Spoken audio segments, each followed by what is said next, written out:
அடிக்கடா. பூனியாவது அடிங்கிறானா?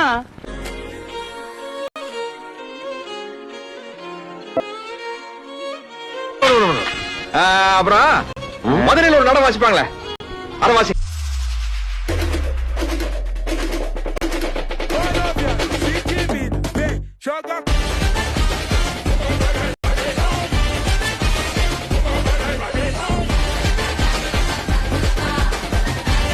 கோயம்புத்தூர்.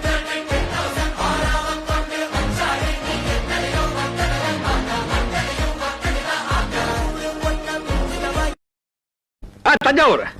தஞ்சாவூர்ல ஆரம்பிச்சு அப்படியே மதுரை வழியா வந்து அப்புறம் கோயம்புத்தூர் பிடிச்ச ஒரு ஆம்காம்க்கிறீங்க. என்னங்க பஸ் ரூட் மாதிரி சொல்றீங்களே? கூட கூட பேசிட்டு குழந்தை போய் ஆசைப்படுற அழுக ஆரம்பிச்சானா நிப்பாட்ட மாட்டான்.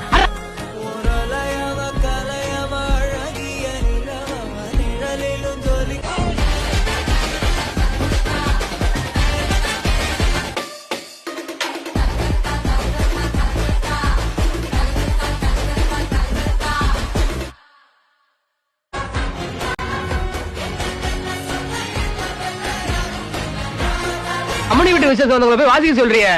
அம்மணி வீட்டு விசேஷத்துக்கு வந்தவங்களா? ஏன்டா முதல்லயே சொல்லிருக்கலாம்ல? எங்க பேச விட்டீங்க? நீங்க தான் வாசிக்க விட்டீங்களா? வாசிப்பிலே சொல்லிருக்க வேண்டியதானே? அம்மணி வீட்டு விசேஷத்துக்கு வந்தவங்க அப்படின்ட்டு. அம்மணி கணக்கு சண்டை போட்டு விட்டீங்களா? சாகர வரைக்கும் வாசிக்கிறேன்.